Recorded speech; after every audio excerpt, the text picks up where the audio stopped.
안녕하세요. 사연 읽어주는 남예입니다. 오늘도 와주셔서 감사합니다. 구독과 좋아요 부탁드리며 오늘의 사연 바로 시작하겠습니다. 안녕하세요. 저는 40대 중반의 한 남성이에요.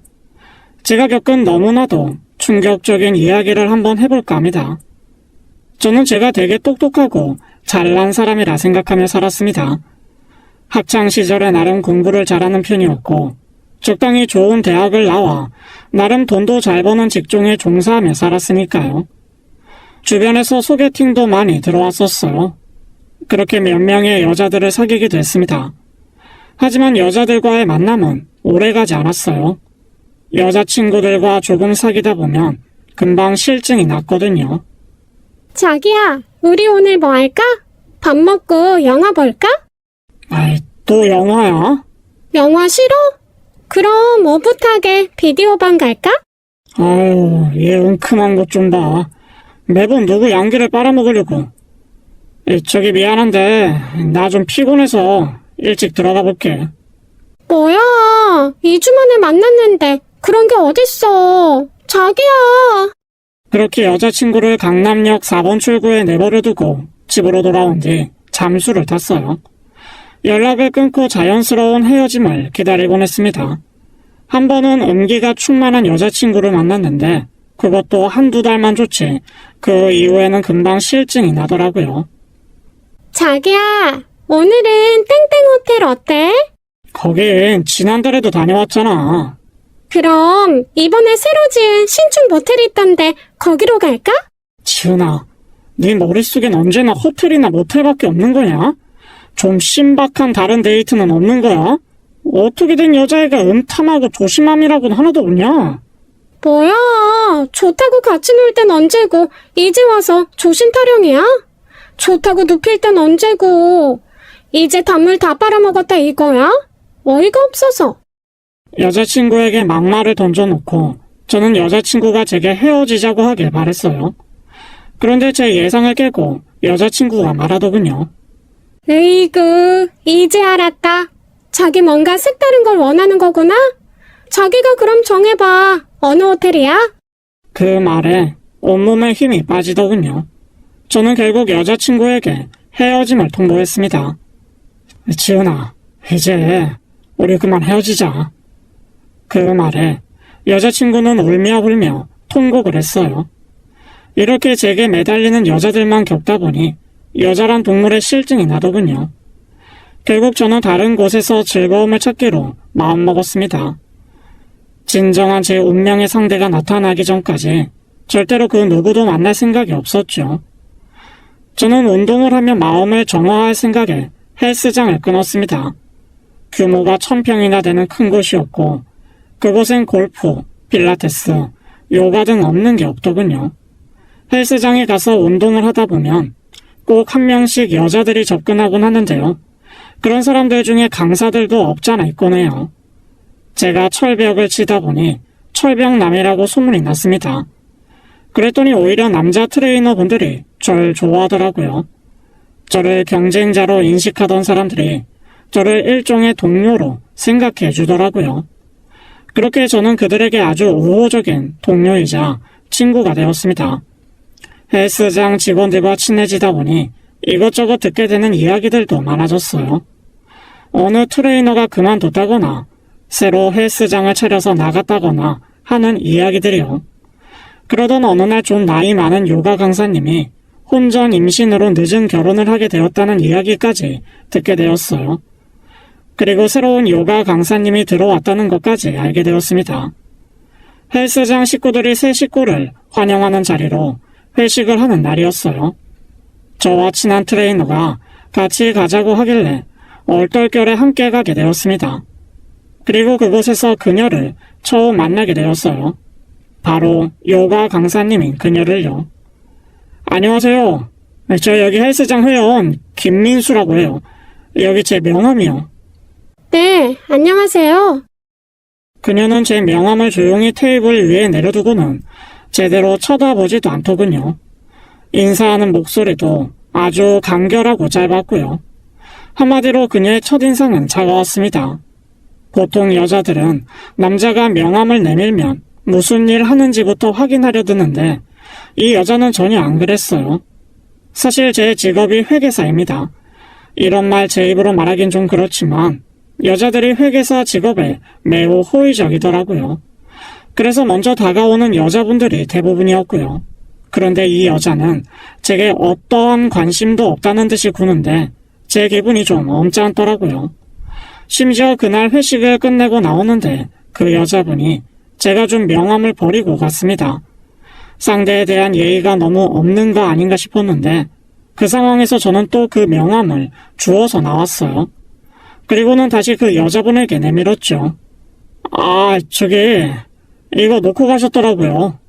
아, 버린 거였는데 그걸 다시 주워오신 거예요? 네? 죄송한데 저한테 관심 꺼주세요. 제가 지금 누구한테 관심 받고 받아주고 할 상황이 아니라서요. 그렇게 말하고는 쌩안이 걸어가는데 제 인생에서 처음으로 겪은 모멸감이었습니다. 그런데 그 모멸감이라는 감정이 이상한 대로 튀더군요. 제 머릿속에는 이상한 복수심이 다 올랐어요. 이렇게 글을 쓰며 생각해보니 저도 정상적인 사람은 아닌가 봅니다. 제가 생각해낸 복수라는 게 그 여자를 내 여자로 만든 후에 뻥 차버리겠다는 그런 찌질한 것이었으니까요. 저는 다음날 바로 요가 수업에 등록했어요. 교실에 들어오는 저를 보며 요가 선생님이 눈살을 찌푸리더군요. 남자는 저 하나였는데 제일 앞자리에 자리 깔고 수업을 엄청나게 열심히 받았습니다. 온몸을 근육으로 두른 저인데도 요가 자세는 쉽지 않더군요. 뒤에서 여자들의 깍깍대는 소리가 들려왔지만 저는 신경 쓰지 않았습니다. 제 목표는 오로지 요가 강사, 눈에 드는 것이었으니까요. 한 달 동안 하루도 빠짐없이 요가 수업에 나갔습니다. 그러다 보니 요가 선생님을 관찰하게 되더라고요. 그녀는 체구가 매우 작았어요. 어찌 보면 초등학생 같다는 생각이 들 정도였죠. 늘씬한 몸매에 유연함까지 더해서 요리조리 움직이는데 참 예쁘다는 생각이 들었어요. 그러고 보니 체조 선수 손윤재님과 닮았더라고요. 정말 사심 하나 없이 단순히 복수심으로 시작한 일이었는데 어느 순간 저도 모르게 그녀에게 콩알 만큼 관심이 생기기 시작했어요. 어느 날 운동을 마치고 집에 가려고 하는데 요가 선생님도 퇴근을 하는 건지 마침 주차장에서 마주쳤습니다. 그런데 그녀의 표정이 무척 곤란한 듯 보였어요. 진짜 미치겠네. 오늘은 절대 늦으면 안 되는데. 무슨 일이에요? 차 고장났어요? 이 고물차가 노망이 났나 봐요. 시동이 안 걸려요. 어디 한번 봐봐요. 이거 아무래도 배터리 나갔나 보네. 연식이 오래돼서 그런가 경고등도 많이 떠있고. 저 서비스 부르세요. 저기 혹시 저 좀 태워주실 수 있을까요? 네? 오늘만 좀 태워주세요. 제가 오늘 일찍 집에 들어가 봐야 해서요. 제가 월급날 되면 기름값은 드릴게요. 그렇게 강사님을 집 근처까지 데려다 주게 되었습니다. 왜 오늘 일찍 집에 들어가야 하느냐고 물어보자 통금 시간이 있다고 하더군요. 요즘 시대에 정말 드문 처자다 라는 생각이 들었어요. 차를 수리하는 기간 동안 몇 번 더 집 근처에 데려다 주게 되었어요. 그러다 보니 둘 사이가 전보다는 좀 더 가까워졌습니다. 그러던 어느 날이었어요. 하루는 무슨 바람이 불었는지 선생님 표정이 무척 밝더라고요. 평소에 얼음 공주 모습은 온데간데 없이 말이죠. 저는 그 틈을 노려 음료수를 건넸습니다. 무슨 기분 좋은 일 있으신가 봐요? 그게 티가 나나요? 신기하네. 무슨 일인데요? 복권에라도 당첨된 거예요? 복권이요? 얼추 비슷하긴 하네요. 뭔데요? 그나저나 오늘 시간 돼요? 오늘 제가 식사 대접 한번 할까 해서요. 그동안 차 얻어 탄 것도 있고 자동차 수리센터에 맡겨주신 것 보답도 할 겸요.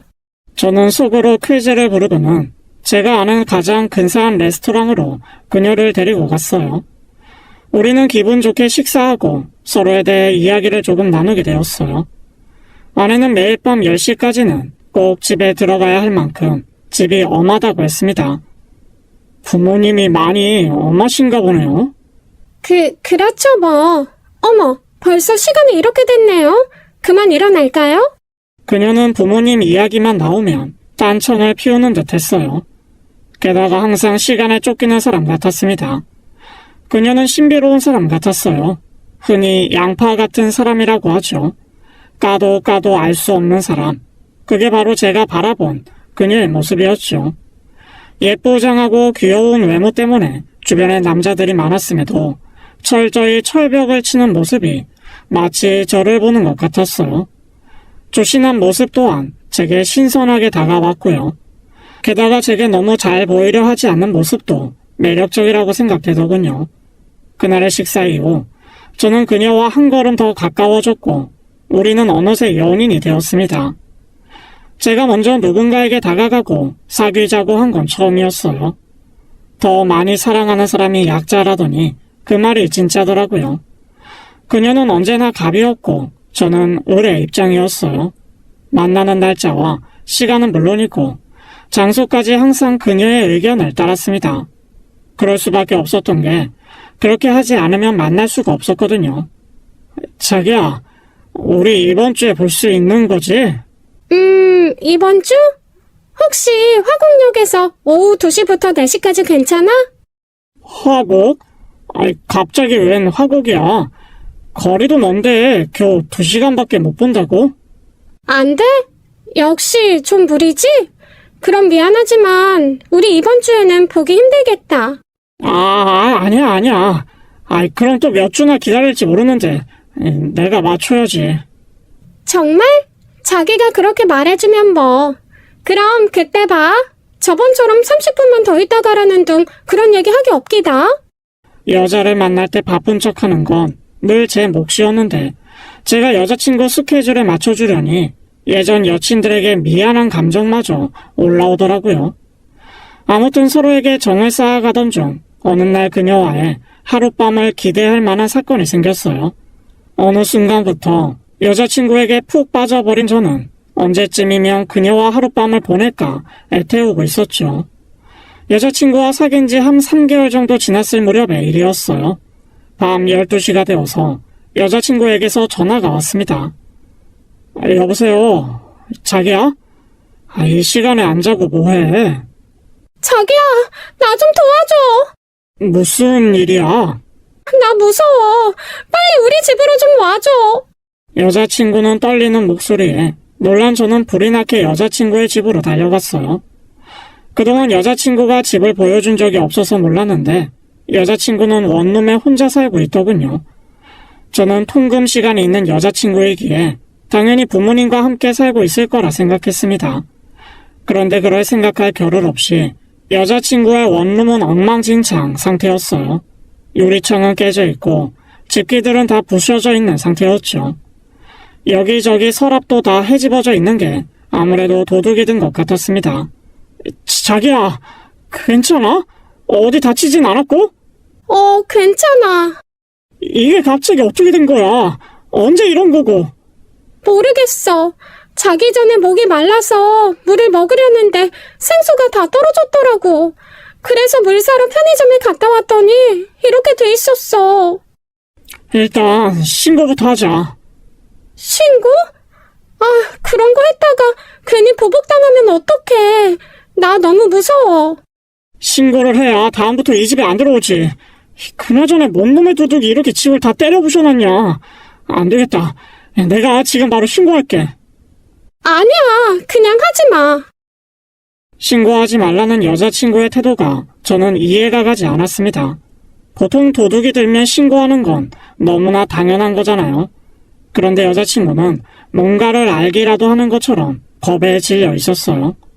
저는 결국 여자친구의 강력한 만류에 신고를 하지 않았어요. 그날 여자친구네 집에서 함께 하룻밤을 보내게 되었습니다.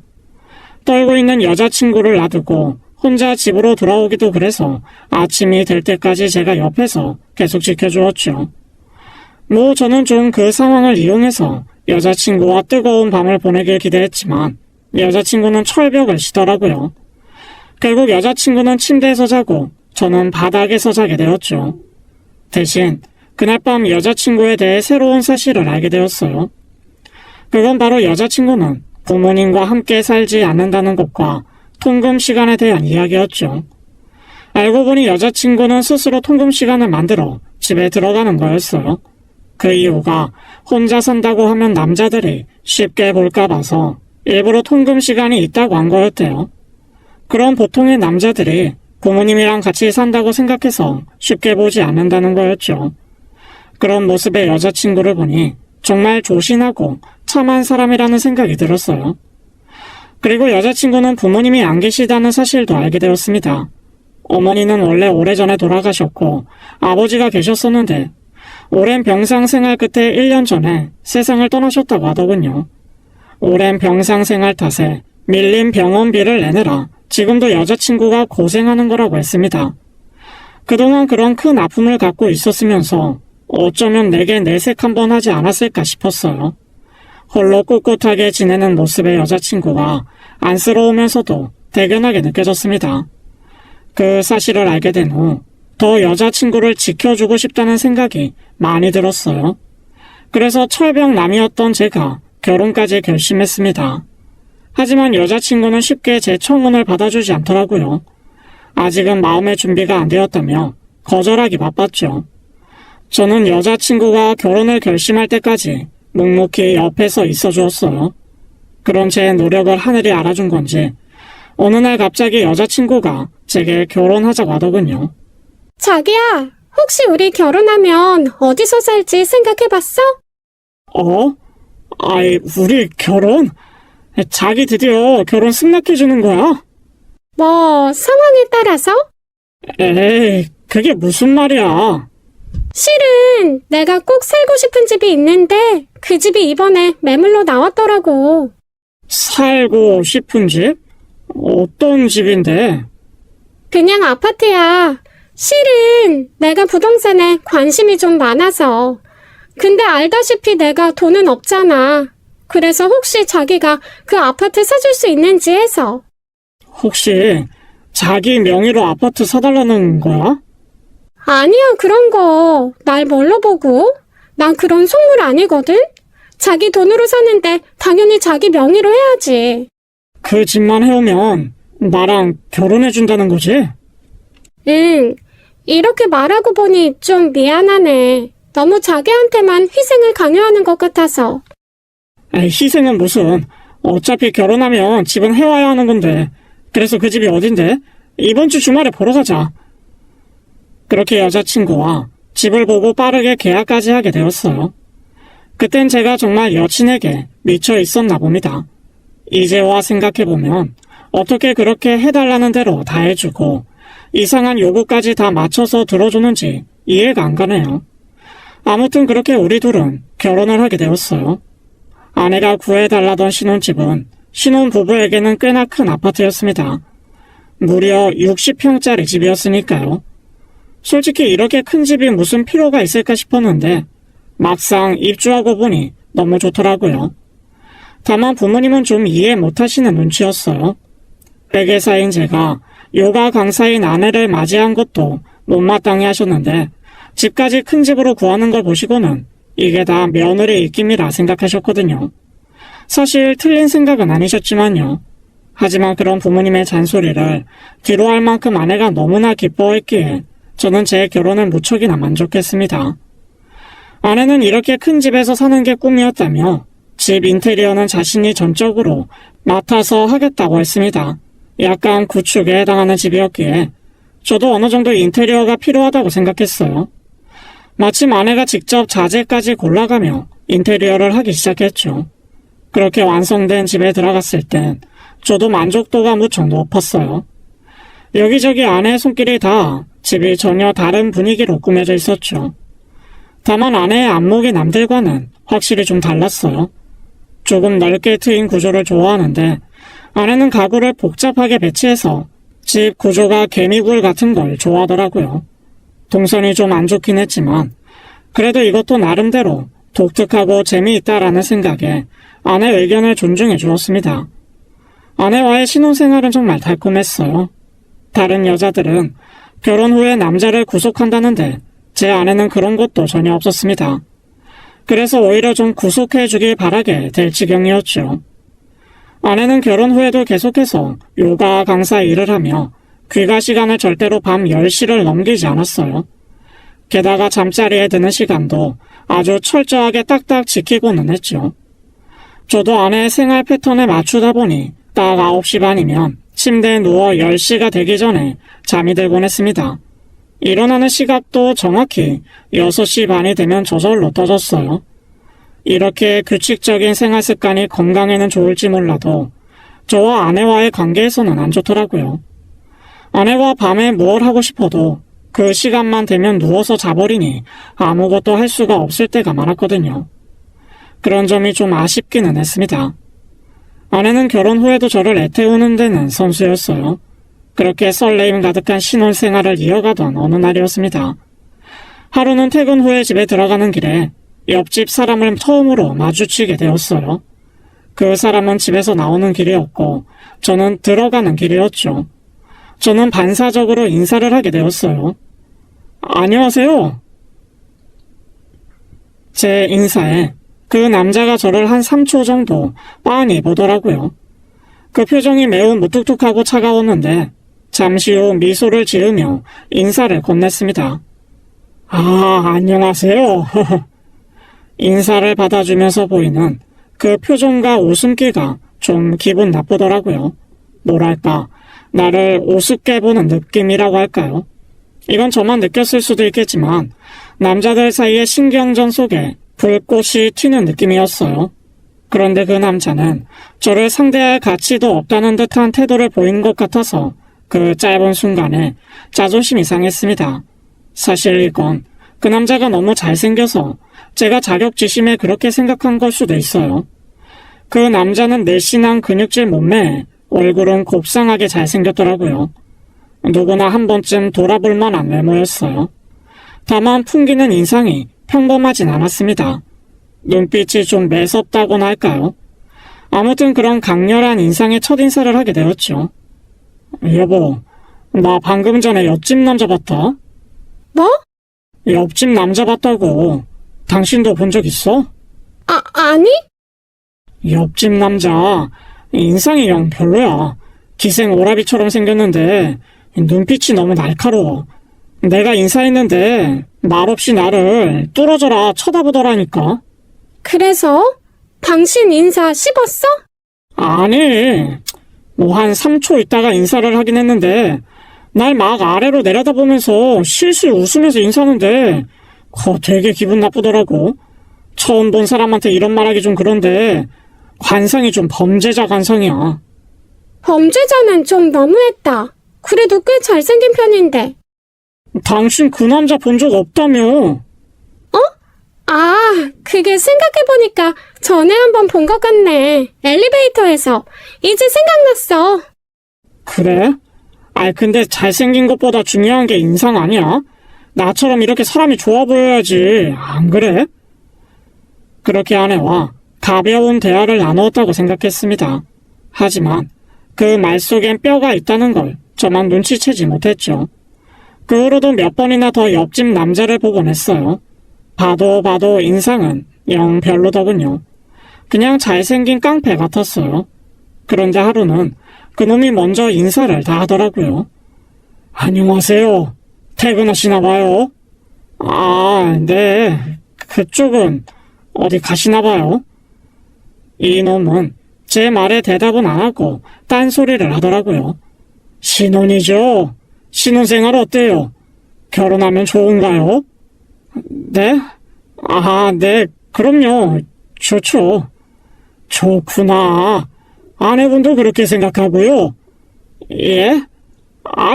그야 뭐 당연한 거 아니겠습니까? 그럼 전 이만. 그러고는 휙 가버리더라고요. 대화가 완전 일방통행이었습니다. 지 혼자 할 말만 하고 할 말 끝나니 쌩 가버리는 게 사람 열받게 하더라고요. 그 후에도 몇 번 더 비슷한 상황이 있었는데 저는 뭐 일일이 대답해 줄 필요 없겠다 싶어서 대충 얼버무리곤 했습니다. 보통 몇 시에 주무세요? 그냥 때 되면 자요. 그런 건 뭐하러 물어봐요? 그냥요. 다른 사람들 몇 시에 자나 해서요. 그러는 그쪽은 몇 시에 자는데요? 아내분도 일찍 주무시나요? 저는 대꾸 없이 그 남자를 빤히 보았습니다. 그런 게 왜 궁금하세요? 그냥 궁금해서 물어본 건데, 우리 사장님 기분 나쁘셨나 보네. 그리고는 제 어깨를 툭툭 치더니 가버리더라고요. 보면 볼수록 마음에 안 들어서 앞으로는 인사도 하지 말아야겠다는 생각이 들었습니다. 하지만 옆집이다 보니 계속 마주치게 되더라고요. 이제 저는 먼저 인사를 안 하는데 그놈이 먼저 말을 걸곤 했습니다. 나 오늘 옆집 아줌마 봤어요, 마트에서. 아저씨 회사가 있을 때. 그러면서 실실 웃는데 어이가 없더라고요. 이놈이 내 마누라한테 관심이 있나 싶어 경계심이 팍 들었습니다. 제가 말없이 쳐다보자 그러더군요. 왜? 내가 옆집 아줌마 보면 안 되는 거예요? 아저씨, 눈에 힘 풀어요. 무서워 죽겠네. 점점 옆집 남자가 불편해졌어요. 보아하니 하루 종일 집에만 붙어있는 것 같은데 내 아내가 혼자 집에 있을 때 찾아오면 어쩌나 싶더라고요. 그냥 다 불안했습니다. 그런데 저를 더 불안하게 하는 일이 일어났어요. 그날도 어김없이 자리에 일찍 누워 잠이 들었습니다. 그런데 감기 기운이 있어서인지 목이 많이 아프더라고요. 물을 마시기 위해 잠에서 깨게 되었어요. 기침이 자꾸 나오려는 걸 꼭 참았습니다. 아내가 깰까 봐서요. 그런데 옆자리를 확인해보니 아내가 없었어요. 저는 집 이곳저곳을 둘러보며 아내를 불렀습니다. 하지만 아내는 보이지 않았어요. 60평대 집이다 보니 화장실도 3개라서 화장실도 하나하나 모두 찾아보았는데 아내는 없었어요. 혹시 이 시간에 밖에 나갔나 싶어서 신발장에서 아내 신발을 찾아보았는데 신발은 그대로였어요. 다른 신발을 신고 나갈 수도 있으니 전화를 해봐야겠다는 생각이 들었죠. 아내는 전화를 받지 않았습니다. 뭐야, 이 시간에 어디 간 거야, 걱정되게. 저는 안 되겠다 싶어서 집 주변 마트와 편의점을 둘러봐야겠다 싶었어요. 대충 잠바를 주워입고 신발을 신으려는데 제 뒤에서 아내가 나타났습니다. 여보, 이 시간에 어딜 가는 거야? 깜짝이야. 당신 왜 이렇게 놀래? 놀래라. 당신 집에 있었어? 아니, 당신이 안 보이길래 나간 줄 알고 걱정돼서 찾으러 가려고 했지. 도대체 어디 있었던 거야? 나 그냥 집에 있었는데? 그러니까 집 어디에 있었냐고. 그냥 화장실도 갔다가 방에도 갔다가 그랬지. 내가 부르는 소리 못 들었어? 못 들었어. 우리 동선이 엇갈렸나 보다. 뭐해? 얼른 들어와. 계속 현관 앞에 서 있을 거야? 정말 이상하다라는 생각을 하며 저는 다시 잠자리에 들었습니다. 아무리 집이 크다고 해봐야 60평대인데 이렇게 사람 하나 못 찾을 정도인가 싶더라고요. 저는 찾는다고 다 찾아보았는데 그때는 정말 아내가 보이지 않았거든요. 제가 감기에 걸려서 열도 좀 있었고 그래서 그런 건가 하고 넘어갔어요. 그런데 이런 일은 또 벌어졌어요. 또다시 아내가 사라진 거였죠. 역시나 신발은 그대로였어요. 저는 집안을 샅샅이 뒤져보았습니다. 집안 구석구석을 보는데 걸리는 시간도 꽤 오래 걸렸습니다. 이럴 땐 미로 같은 집 구조가 원망스럽더라고요. 그런데 이번에도 역시 아내가 보이지 않았어요. 아내에게 전화를 해보았지만 아내의 핸드폰 벨소리도 들리지 않았죠. 아내가 워낙 몸집이 작아서 어디 장롱에라도 들어가 있나 싶어 장롱까지 모두 다 열어 확인을 해보았어요. 제가 장롱을 뒤지고 있는데 뒤에서 누군가 제 어깨를 툭 쳤습니다. 깜짝이야. 여보, 지금 뭐 하는 거야? 장롱은 왜 다 뒤지고 있어? 당신 어디 갔었어? 혹시 밖에 나갔다가 들어오는 거야? 무슨 소리야? 나 집에 있었는데. 당신 요새 왜 그래? 자꾸 밤마다 깨고.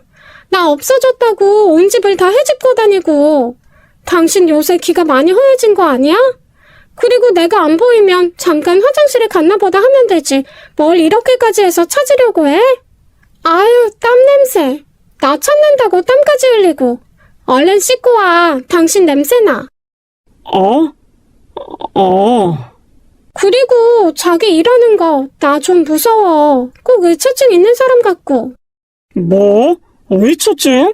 야, 그건 좀 말이 심하다. 그럼 당신이 그런 행동을 하지 말든가. 얼른 씻기나 해. 제가 씻으러 가는데 아내가 작게 중얼거리는 소리가 들렸습니다. 아, 왜 자꾸 깨는 거야? 이 당시에 저는 정말 제가 잘못 들은 말인 줄 알았어요. 저는 가다 말고 서서 물었습니다. 뭐? 지금 뭐라고 했어? 나 아무 말도 안 했는데? 그날 이후에 또 한 번 같은 일이 생겼어요. 아내가 사라졌다가 제가 집을 다 찾고 난 후에 안방에 들어와 보니 아내가 침대에서 자고 있었던 거였죠. 아내에게 이런 얘기를 해봤자 아내는 저를 의처증이나 신경과민이라며 이상한 사람 취급을 하곤 했습니다. 저는 꼭 귀신에 홀린 것 같았어요. 제가 정말 집을 아주 꼼꼼하게 보았거든요. 그런데 꼭 아내에게 전화만 하고 나면 아내는 어디선가 나타나곤 했어요.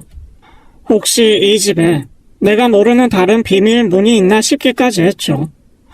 저는 결국 제 의문을 해결하기 위해 해서는 안 될 짓까지 하고 말았습니다. 남편으로서 아내를 믿어야 하는데 아내의 핸드폰에 위치 추적 어플을 깔게 되었어요. 그리고 밤마다 잠이 들지 않으려고 노력했죠. 그런데 제가 잠이 깨어있는 날엔 아내는 항상 제 옆에 누워 잠이 들곤 했습니다. 그렇게 며칠이 흘러갔어요. 그러던 어느 날 제가 깜빡 잠이 들었다가 눈을 떴는데 아내가 집에 없다는 사실을 알게 되었죠. 저는 바로 위치 추적 어플부터 확인해 보았습니다. 그리고 그 위치를 확인해 본 저는 너무 놀랐습니다. 아내가 있는 곳은 바로 옆집이었으니까요. 저는 그걸 확인하자마자 머리에서 불꽃이 튀는 것만 같았어요. 제 아내가 밤마다 옆집 남자와 무언가를 했을 걸 생각하니 돌아버릴 지경이었습니다. 저는 당장에 옆집으로 향했어요. 야, 당장 문 열어! 당신 거기 있는 거 다 알고 왔어! 당장 문 열라고! 제가 한 5분간 문을 두들기고 발로 차는데도 옆집 남자는 바로 나와볼 생각을 안 하더군요. 그럴 수밖에요. 둘이 안에서 이 상황을 수습하려고 머리를 굴리고 있을 테니까요. 저는 고성을 지르고 발차기를 멈추지 않았어요. 온갖 욕이란 욕은 다 해가며 문을 쾅쾅 두드려대는데 어느 순간 집안에서 이상한 소리가 들리더군요. 웅성웅성 거리는 것 같기도 하고 뭔가 부산스러운 소리 같은 게 들려왔어요. 숨어도 소용없어. 다 알고 왔으니까 당장 문 열지 못해? 그렇게 말하는데 갑자기 문이 벌컥 열렸습니다.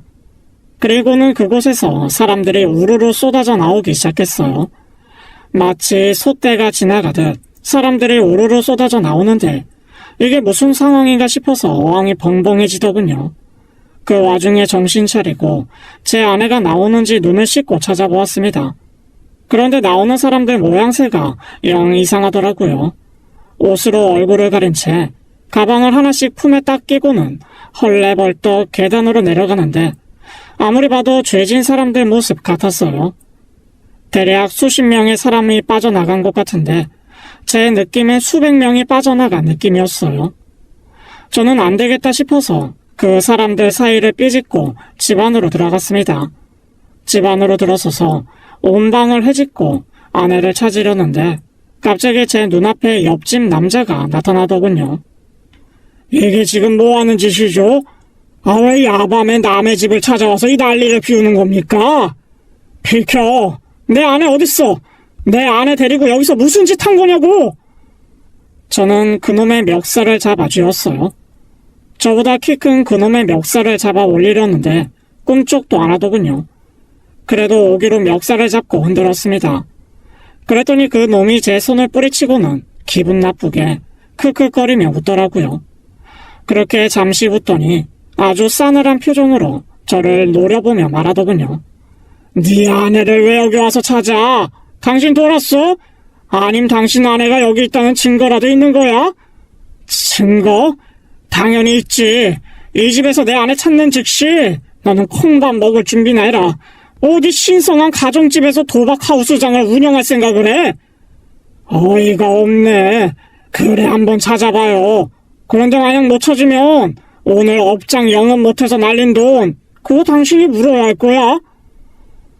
저는 그놈이 헛소리를 하던지 말던지 제 아내를 찾기 바빴습니다.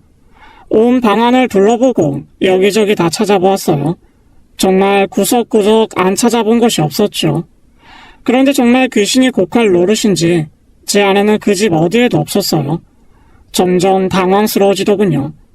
제 표정에 그놈이 한마디를 거들었습니다. 전화라도 해봐요.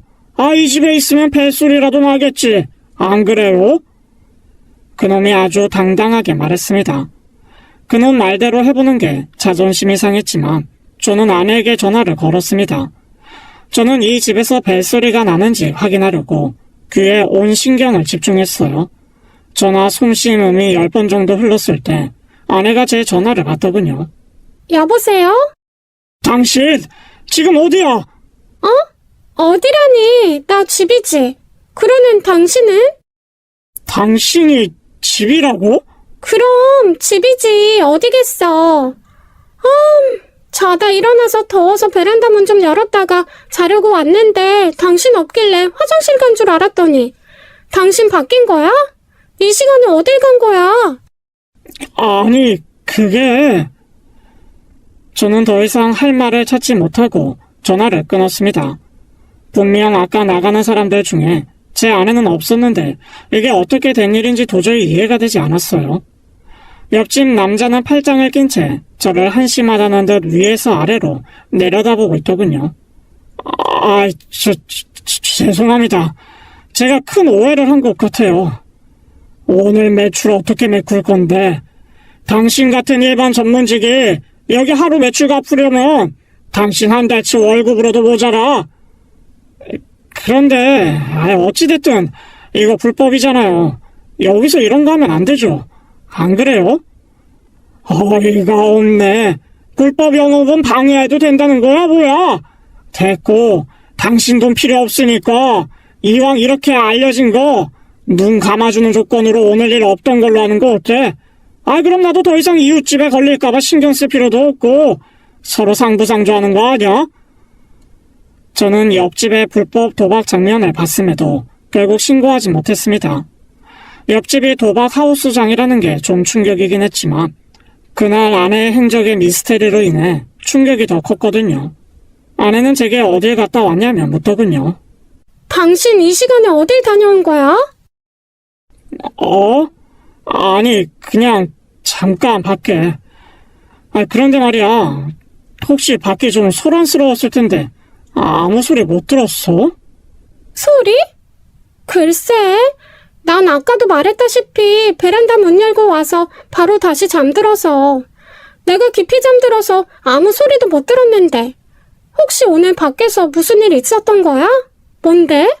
아니야, 아무것도. 그날 이후 저는 제 자신을 의심하기 시작했어요. 혹시 내게 의처증이 있는 건가? 아니면 환각과 환청 혹은 환시 같은 게 있어서 일어나지 않은 일을 겪거나 느끼는 건 아닌지 말입니다. 내가 원래 이렇게 여자한테 집착하는 타입이었나 곰곰이 제 자신을 돌아보게 되더군요. 아무리 봐도 제가 미친 것 같진 않은데 아내가 자꾸만 집안에서 사라지니 저는 다른 방법을 찾게 되었어요. 그건 바로 집안에 CCTV를 설치하는 것이었죠.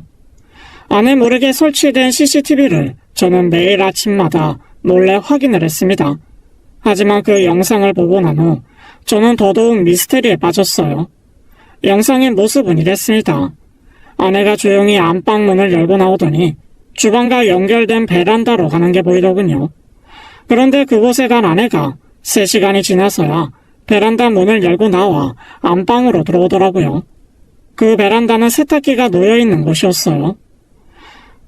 한밤중에 잠옷을 입은 채로 베란다에 3시간씩이나 있는 게 평범한 상황은 아니잖아요. 너무 이상했습니다. 저는 아내가 집을 비운 사이 그 베란다를 꼼꼼히 살폈어요. 그리고 엄청난 사실을 알게 되었죠. 그 베란다 세탁기 뒤쪽에 아주 작은 개구멍이 있다는 사실을요. 제 머리 하나 간신히 들어갈 만한 크기의 구멍이 방석 같은 곳으로 막혀 있었습니다. 저 같은 남자는 절대로 들어갈 수 없는 크기였지만 아내처럼 체구가 작고 유연한 사람이라면 들어갈 만한 크기였죠. 도대체 이곳에 왜 이런 구멍이 뚫려 있는 걸까 생각하고 또 해보았습니다. 결론은 하나였어요. 아내가 옆집 남자와 바람을 피우던가 아니면 도박에 빠진 거겠죠. 저는 아내가 사라지는 날 밤을 손꼽아 기다렸어요. 그리고 아내가 사라졌을 때 세탁기를 완전히 벽에 붙여서 아내가 절대로 들어올 수 없게 했습니다. 그리고 옆집 초인종을 눌렀습니다. 옆집 남자가 나오더군요. 형씨가 여기 웬일? 설마 게임에 관심이 좀 생기셨나? 저는 옆집 남자를 밀치고 무작정 제 아내를 또 찾아 헤맸습니다. 그리고 내 집과 이어져 있는 그 집 베란다 쪽을 향해 돌진했어요. 역시나 제 예상대로였어요. 아내는 세탁기로 막혀있는 개구멍 앞에서 어쩔 줄 몰라 당황하고 있었습니다. 힘으로 세탁기를 밀어내려는데 그 무거운 게 밀릴 리도 없었죠. 지금 여기서 뭐 하는 거야? 여보, 당신이 여기를 어떻게... 설마 당신이 이 구멍 막은 거야? 너 밤마다 여기 와서 뭐 했어? 도박했어? 아내는 아무 말이 없더군요. 너 설마 저런 범죄자랑 바람 피운 거 아니지? 아니야. 그런 거 진짜 아니야. 여보, 미안해. 내가 다 설명할게. 제발 한 번만 용서해줘. 저는 그곳에서 아내를 끌어냈습니다. 옆집 남자가 다가와서 귀찮은 일 생겼다는 듯이 인상을 찌푸리더군요. 아이, 귀찮게. 옆집 남자가 키가 2미터는 되어 보이는 덩치 큰 남자에게 눈짓을 한번 하자 그 거구의 남자가 제 앞으로 성큼성큼 다가왔습니다. 그리고는 제 멱살을 잡아서 그대로 올렸어요. 컥컥거리며 빠져나오려는데 그놈 힘이 얼마나 센지 제가 어찌할 수가 없었어요. 땅으로 내려오지도 못하고 버둥거리기만 했습니다. 제 얼굴에 피가 쏠려 시뻘개지는데 옆집 남자가 무섭게 말하더군요. 행여나 신고할 생각 마라. 안 그럼 앞으로 영영 당신 아내 못 보게 될 테니까. 그 말이 끝나자 제가 땅으로 내려졌습니다. 아내와 저는 문 밖으로 내동댕이 쳐졌어요. 저는 아내를 집으로 데려와 자초지정을 듣게 되었습니다.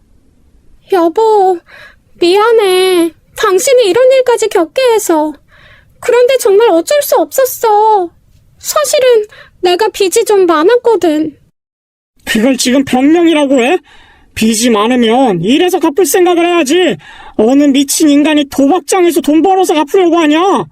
누군 이런 데 오고 싶어서 왔는 줄 알아? 학자금 대출에 아버지 병원비에 정말 하루가 다르게 불어가는 빚 때문에 내가 얼마나 미친 듯이 일했는 줄 알아? 아버지 아프고부터는 내가 버는 돈보다 나가는 돈이 더 많아지고 내가 진 빚보다 이자가 더 쌓이더라. 나 결국 대학도 졸업 못하고 자퇴했어. 힘든 여건에서 간신히 공부해서 들어간 학교인데 대학 졸업장을 남기는 대신 학자금 대출만 남기고 끝났어. 그런데 자퇴한다고 일한다고 내 상황이 달라지지도 않더라. 결국 알바하다가 알게 된 언니 얘기 듣고 혹해서 한번 시작한 게 여기까지 온 거야. 없는 돈인 셈치고 10만 원으로 시작했는데 그날 내 수중에 300만 원이 생기더라. 내가 한 달을 죽어라 일해도 못 버는 돈이 하루아침에 생기니까 진짜 미치게 좋더라고. 그 돈으로 아버지 밀린 병원비 내고 나니까 욕심이 생겼어. 나라고 뭐 도박이 재밌어서 한 줄 알아? 그저 빚 갚을 생각에 이성이고 뭐고 없어지더라고. 나도 알아. 내가 잘한 거 하나 없다는 거. 그런데 내 인생이 당신처럼 평탄했다면 이 지경까지 왔을까? 전에 내가 한밤중에 우리 집에 와달라고 부른 적 있지? 그거 단순한 도둑 아니었어. 빚 갚으라고 찾아온 깡패들이었다고. 아내는 목이 메이는지 더 이상 말을 잇지 못했습니다. 저는 그런 아내에게 물었어요. 그래서 지금까지 딴 돈이 얼마냐고요? 4억. 4억? 얘 그렇게 많이 땄으면 이제 그만둬도 되는 거 아니야? 그러자 아내가 미친 사람처럼 웃는데 이게 웃는 건지 우는 건지 헷갈렸습니다.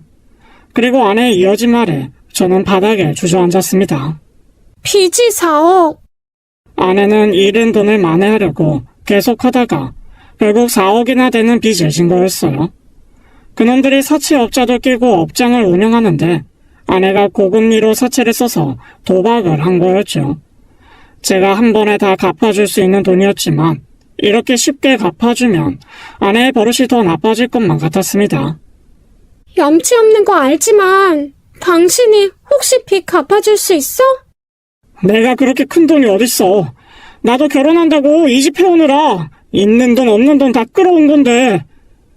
그러자 아내가 제게 실망한 듯한 표정을 짓더군요. 그리고는 황당한 말을 했습니다. 여보, 당신 옆집 신고 안 할 거지? 지금 그게 중요해? 제발 당신이 끼어들어서 일 크게 만들지 말고 나를 봐서라도 눈 감아줘. 응? 부탁할게. 왜? 그럼 또 옆집에 기어들어가서 카드 치려고? 그런 거 아니야. 그냥 나 때문에 하우스장에 문제 생기면 당신한테 해코지 할까봐 그래. 저는 눈을 질끈 감고는 생각을 정리했어요. 그리고 아내에게 결심한 듯 말했습니다. 우리 당장 이사 가자. 아내는 놀라운 표정을 지었지만 이내 고개를 끄덕였어요.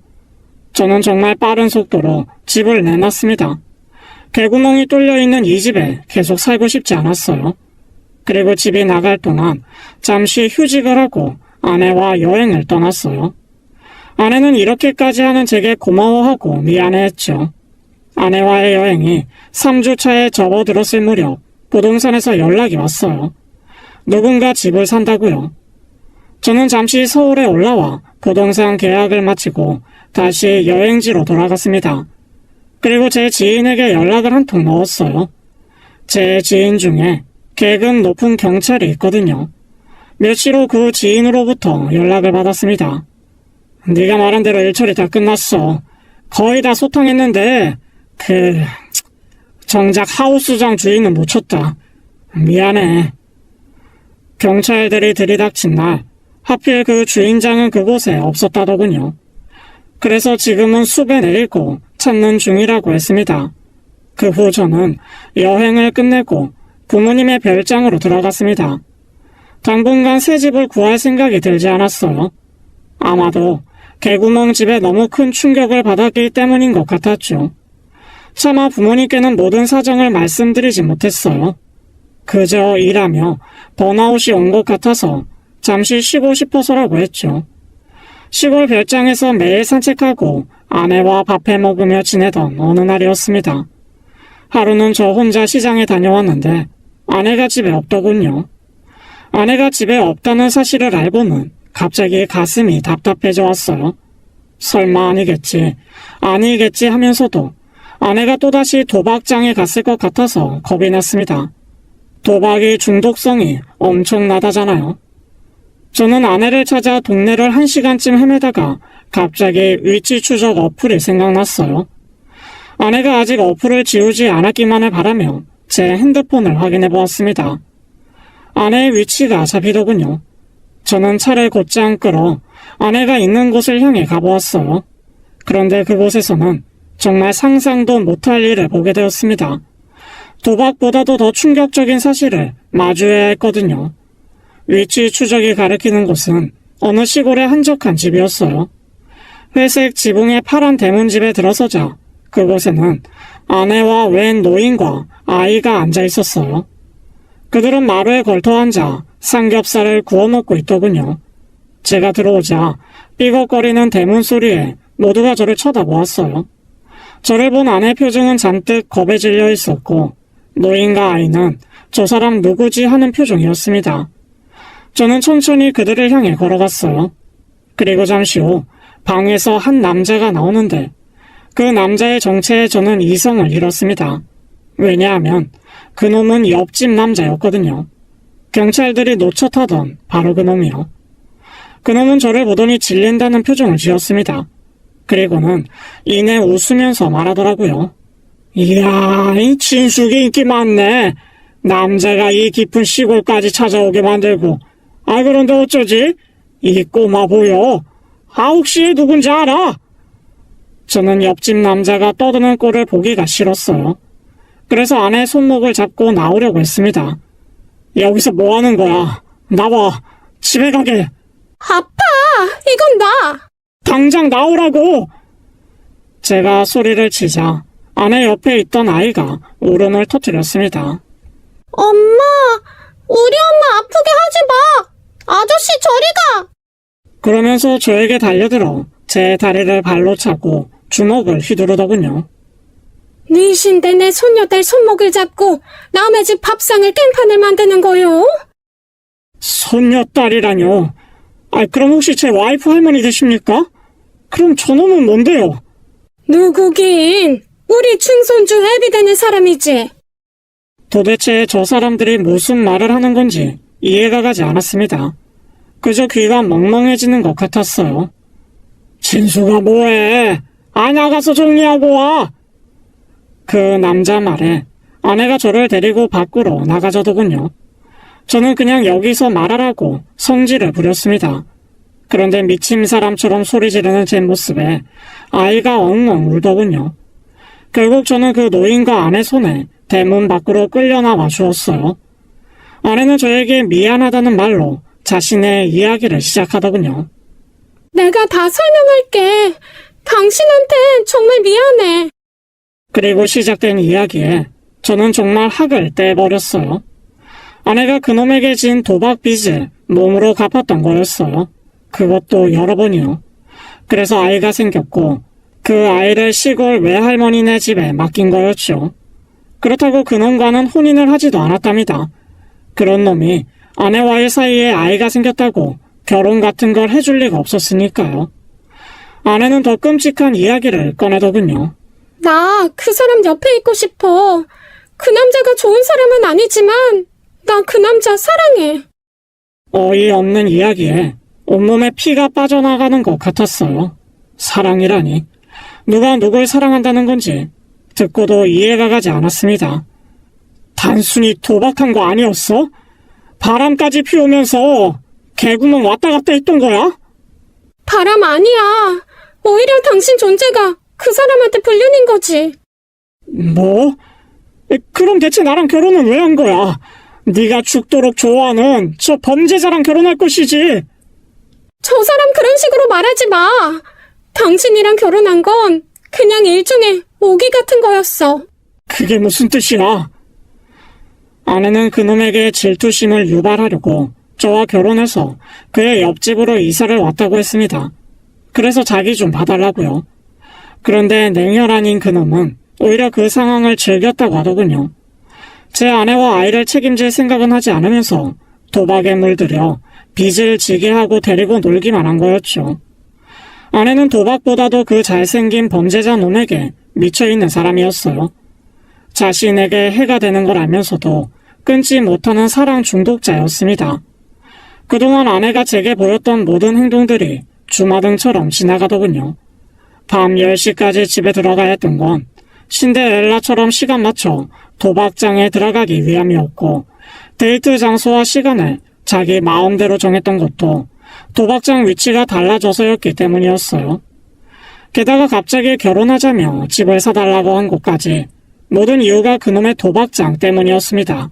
아니, 그 도박장에 그놈이 있었기 때문이라고 해야 할까요? 저는 아내의 핸드폰을 빼앗듯이 낚아채서 위치 추적 어플을 지웠어요. 그렇게 아내와 이별을 했습니다. 이혼 판결을 받고 나오는데 빚을 한 푼도 안 갚아주길 잘했다는 생각이 들면서 씁쓸한 미소가 지어지더군요. 위자료 소송으로 3천만 원을 받을 수 있게 되었는데 빚뿐인 아내가 그 돈을 언제 갚을지는 모르겠습니다. 아참, 그놈은 그날 시골에서 절 본 후 바로 자취를 감췄다더군요. 아마도 제가 신고한 것을 눈치채서였겠죠. 아, 물론 신고하긴 했었습니다. 나쁜 놈은 벌 받아야 마땅하니까요. 어쩌면 저도 결혼 전 여자들을 울린 대가로 벌을 받은 건 아닐까라는 생각이 들곤 합니다. 그래서 이제는 착한 사람, 좋은 사람이 되려고 애쓰며 살고 있어요.